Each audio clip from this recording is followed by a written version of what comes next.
Bienvenido a Hora de Estudio Bíblico con nuestro maestro el Dr. Lehman Strauss. Este estudio es el resultado del tiempo personal con el Señor, el ministerio pastoral y la experiencia en conferencias bíblicas del Dr. Lehman Strauss. Él nos instruye y alienta con la enseñanza de la palabra de Dios. Ahora, el Dr. Strauss. Muchas gracias. Saludos mis amigos.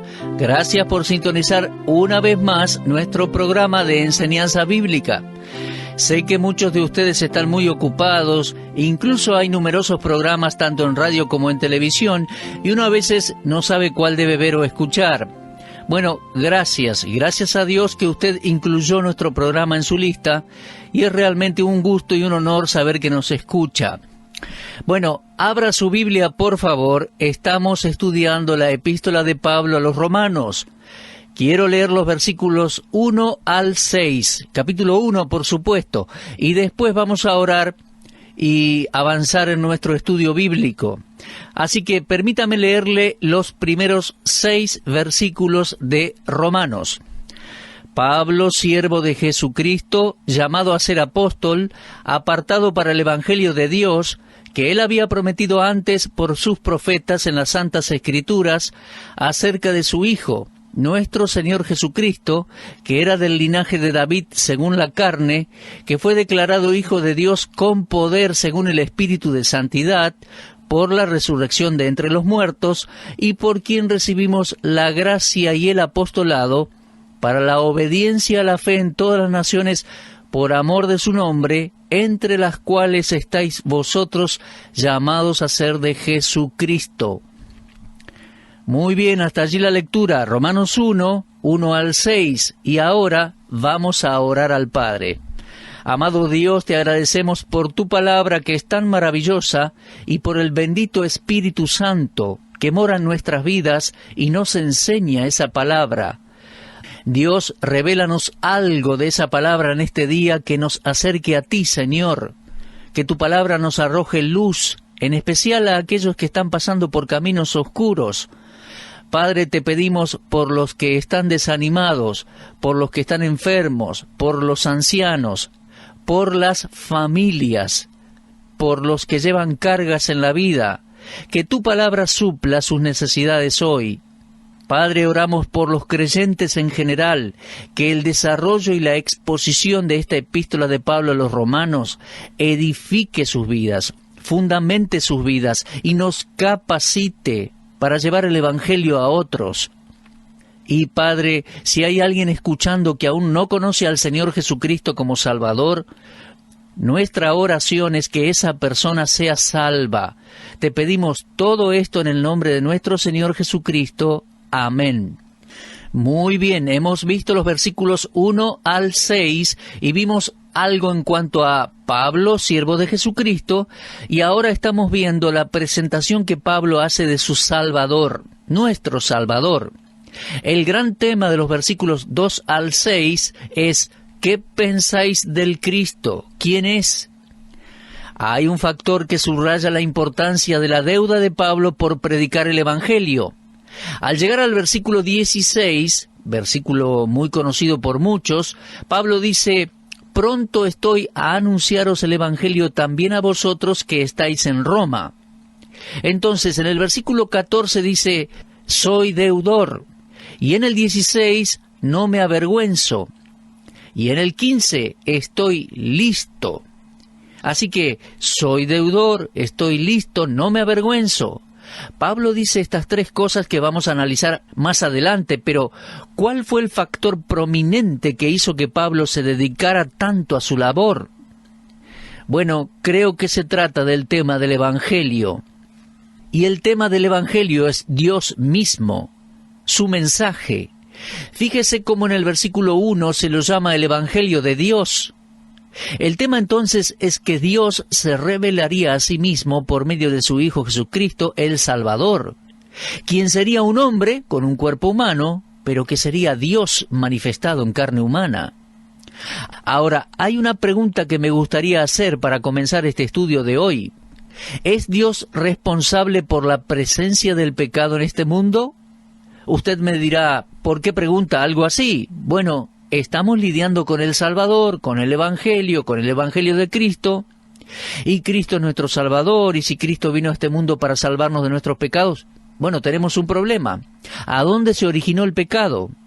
¿Es Dios el responsable? ¿O tenemos que comprender que existe un dualismo indisoluble en el universo? Una suerte de mal que coexiste y tiene la misma potencia que el bien, que entendemos que Dios es y representa. Un momentito, creo que ninguna de estas alternativas es una explicación satisfactoria para la presencia del mal. Pero la pregunta sigue estando presente. Si Dios no creó el mal, y el mal no existió siempre, ¿cómo se originó el mal en nuestro universo? Bueno, tiene que poder explicarse con el libre albedrío del hombre. Cuando Dios concibió al hombre, le dio una capacidad de escoger, una voluntad, lo hizo independiente.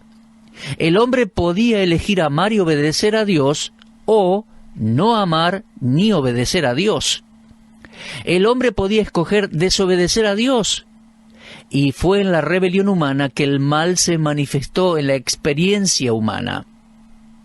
Ahora, esta situación es la que demanda la necesidad del Evangelio, la necesidad del Salvador, la necesidad del Redentor. Pero todo esto fue anticipado por Dios, no lo tomó desprevenido. De hecho, podemos ver el plan de Dios de mandar al Redentor desde la eternidad pasada. El libro de Apocalipsis habla de Jesús como el Cordero que fue inmolado desde el principio del mundo. Él fue inmolado, sacrificado, desde antes de la fundación del mundo en el plan de Dios. Dios sabía que la libertad que el hombre tenía para escoger lo llevaría a pecar. Y Dios sabía que esa condición pecaminosa iba a necesitar la intervención de un Redentor. El hombre fue creado a imagen y semejanza de Dios, pero pecó y fue expulsado del huerto de la presencia de Dios.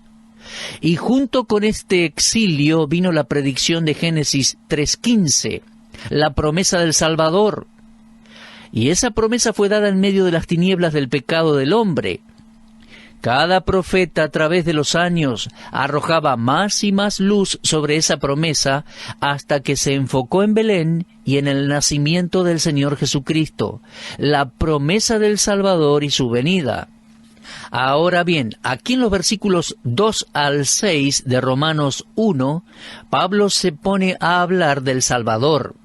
Y tenemos que considerar bien lo que él dice en estos versículos acerca del Señor Jesucristo.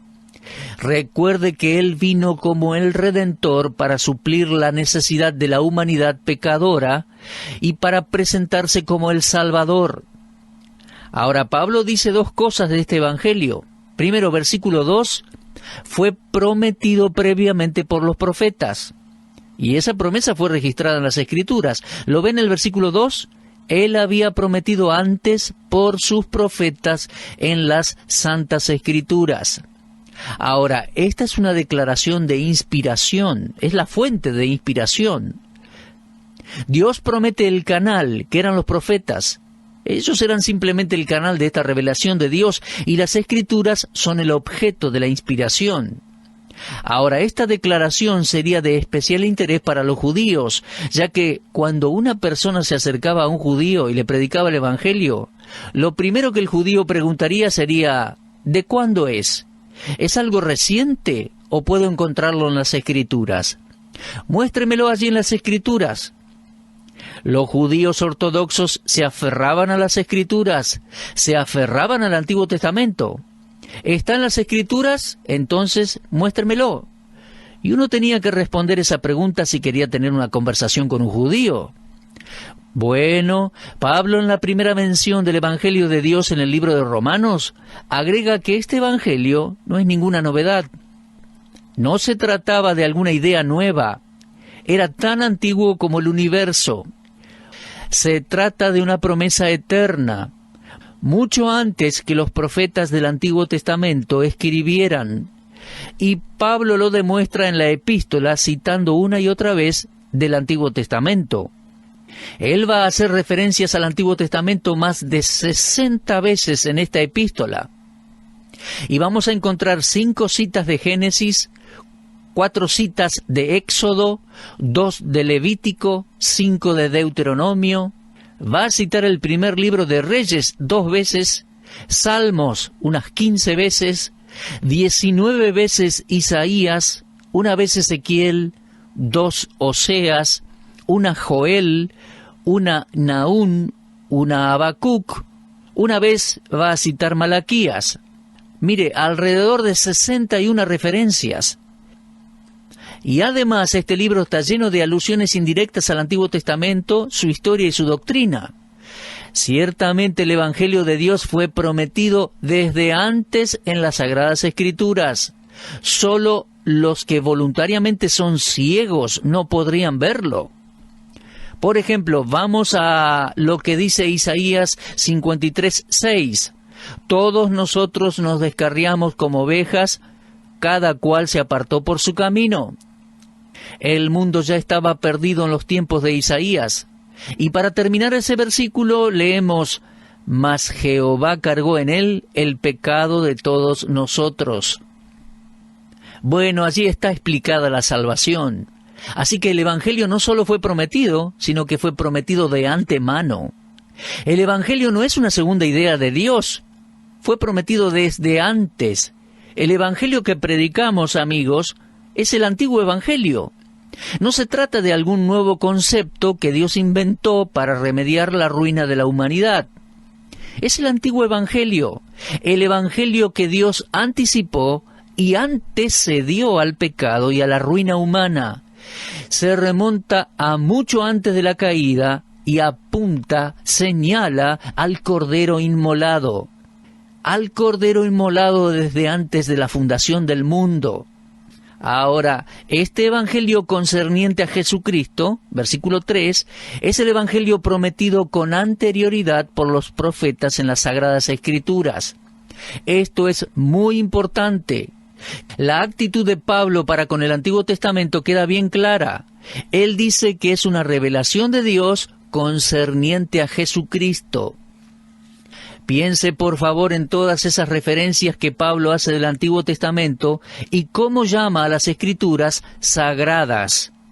¿Cómo me gustaría que las personas en la actualidad consideraran a la palabra de Dios como sagrada? Escucho a tantos predicadores que se refieren a la palabra de Dios como si fuera algo frívolo. Estas son las Sagradas Escrituras, mis amigos. Y Dios las llama sagradas porque hablan de temas santos. Son palabras inspiradas por el Espíritu Santo y fueron escritas por santos varones de Dios. Cristo es histórico y toda esta información en cuanto al Evangelio y a Cristo la encontramos en las Sagradas Escrituras. Muy bien, luego dice acerca de su Hijo, nuestro Señor Jesucristo, que era del linaje de David según la carne. Ahora bien, aquí tenemos el corazón del mensaje, el Evangelio acerca de su Hijo, nuestro Señor Jesucristo. Miren, primero se lo llama Hijo de Dios, nuestro Señor. Amados, miren ese versículo. Dice, acerca de su Hijo, nuestro Señor Jesucristo. La manera en que se lo describe debe captar toda nuestra atención. Esos 4 nombres y títulos son tan ricos y sugestivos en significado. Hijo sugiere su relación única con el Padre. Jesús nos habla de su humanidad. Él es Jesús el hombre. Cristo habla de su oficio mesiánico. Él es el ungido. Y Señor nos habla de su posición exaltada. Él es el Señor. Él es Jehová, el amo. No solo las palabras en sí son sugestivas, sino que el mismo orden en que aparecen es importante. Observe, en primer lugar, es el Hijo de Dios, y como tal existió desde la eternidad.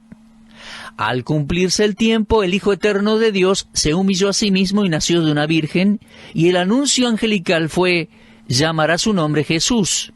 En segundo lugar, ¿Se da cuenta? Muchas personas tienen la idea de que el nacimiento de Jesús fue el comienzo del Hijo de Dios. No, eso no es así.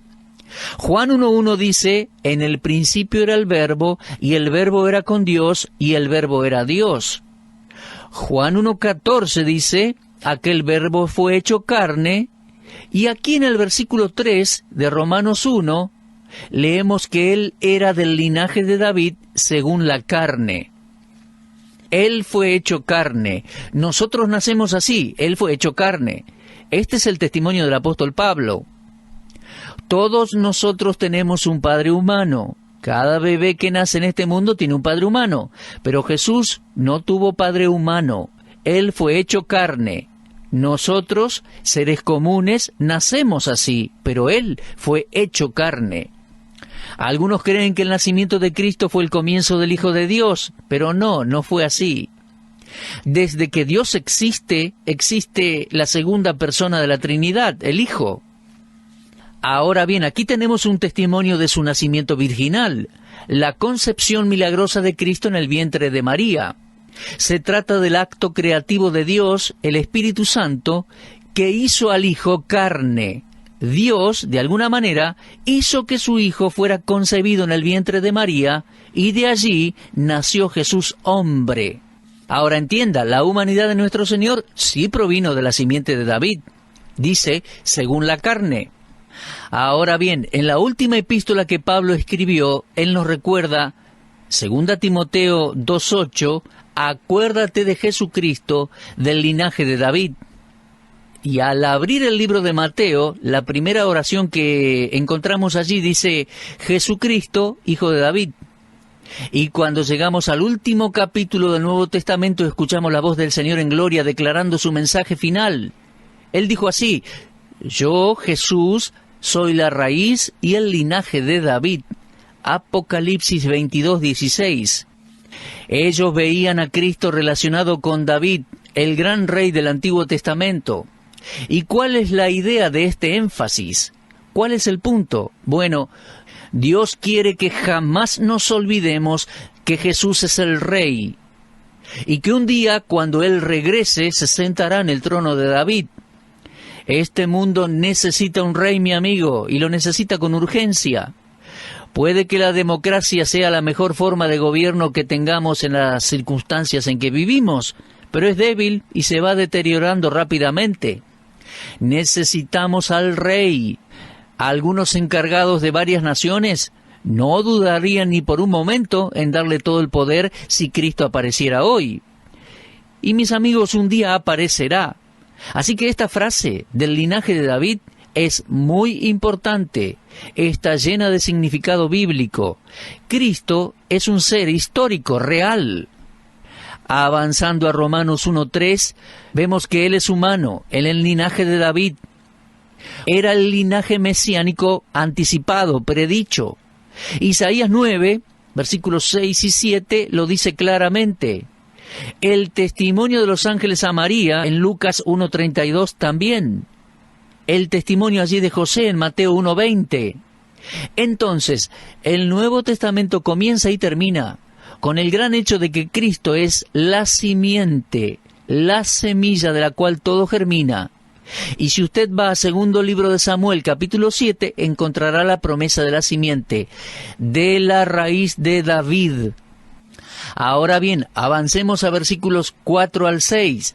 Allí se declara, Hijo de Dios con poder, según el Espíritu de Santidad, por la resurrección de entre los muertos, y por quien recibimos la gracia y el apostolado para la obediencia a la fe en todas las naciones por amor de su nombre, entre las cuales estáis también vosotros llamados a ser de Jesucristo. Ahora, nuestro Señor es tan humano como divino. Ambas partes son esenciales a la cristología bíblica. Su humanidad era insuficiente. El hecho de que tenía un cuerpo no era suficiente, y aquí Pablo declara la deidad de Cristo. Él era Dios y hombre en una misma persona. No solo estaba con Dios, sino que era Dios.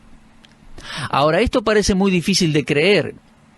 Él fue hecho carne de la simiente de David. no fue hecho o nació como hijo de Dios. Él fue declarado como tal por la resurrección de entre los muertos. Aquí tenemos una gran verdad en cuanto al Señor Jesús, una verdad fundamental y básica que debemos tener siempre en cuenta. Fue declarado Hijo de Dios con poder, según el Espíritu de Santidad, por la resurrección de entre los muertos. Esta es una declaración en cuanto a su deidad, en contraste con su humanidad. Primero tuvimos la mención de su humanidad. Era del linaje de David según la carne. Pero luego tenemos una declaración de su deidad. Fíjese de nuevo, por favor, en esas frases que se contrastan. Era del linaje de David según la carne, pero también fue declarado Hijo de Dios con poder, según el Espíritu de Santidad. Ahora, la expresión el Espíritu de Santidad, yo creo que no es una referencia al Espíritu Santo, si bien el Espíritu Santo puede llamarse el Espíritu de Santidad. Pero creo que aquí la expresión es empleada para designar la esencia de Dios. Dios es, por sobre todas las cosas, Espíritu. Lo dijo el Señor en Juan 4:24. Se lo dijo a la mujer samaritana. Dios es Espíritu. No un espíritu, sino que Dios es Espíritu. Jesús enseñó que Dios es Espíritu y que Dios es Santo. Entonces, esa esencia divina de la cual el Padre, el Hijo y el Espíritu Santo comparten, se la llama Espíritu de Santidad. Según la carne, Él es humano, de la simiente de David, pero según el Espíritu de Santidad, o sea, su naturaleza divina, Él es el Hijo de Dios. Ahora bien, observe por favor, existe un contraste en los verbos utilizados aquí. En cuanto a su humanidad, fue hecho del linaje de David, pero en cuanto a su deidad, fue declarado.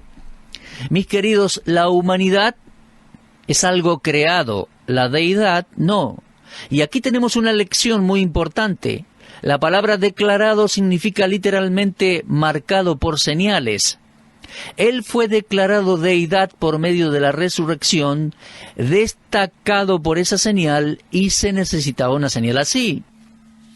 Leemos que en el mundo estaba, y el mundo por él fue hecho, pero el mundo no le conoció.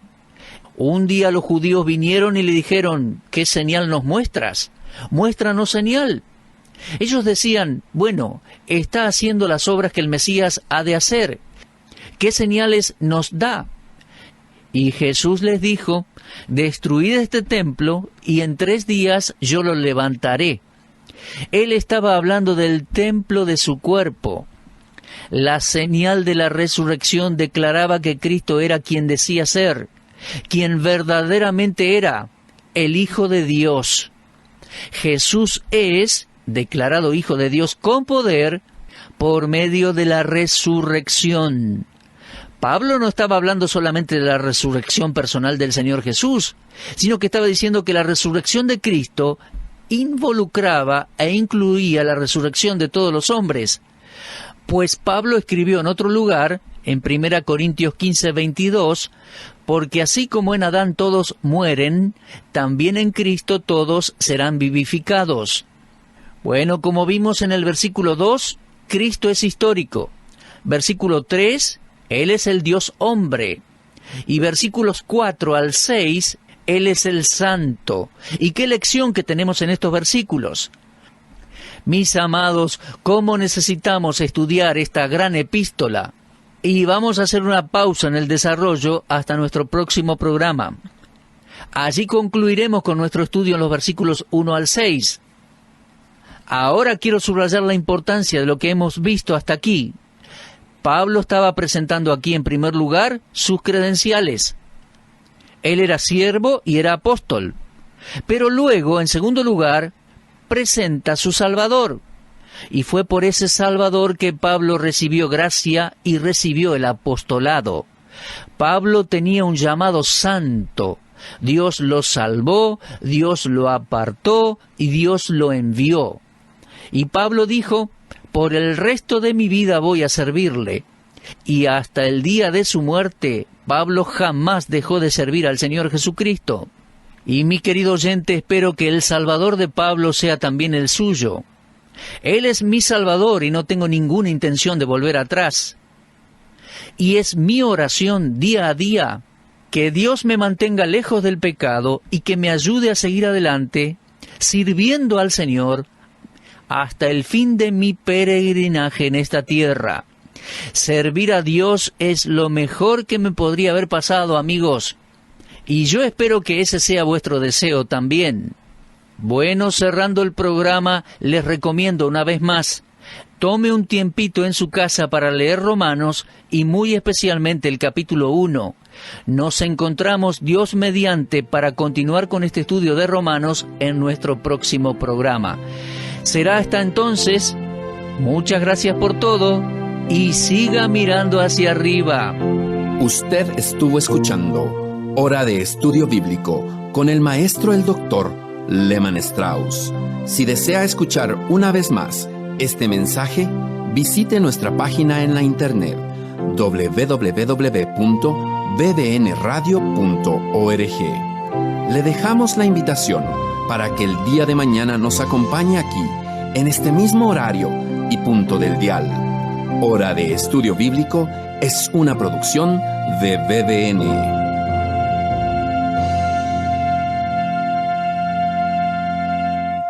BBN, Red de Radiodifusión Bíblica, es el nombre de nuestro grupo en Facebook. Anímese y forme parte de nuestros seguidores en esta red social. Para esto ingrese a nuestro sitio oficial en internet www.bbnradio.org. Allí aparece la herramienta BBN en Facebook para convertirse en un seguidor de este ministerio. Gracias.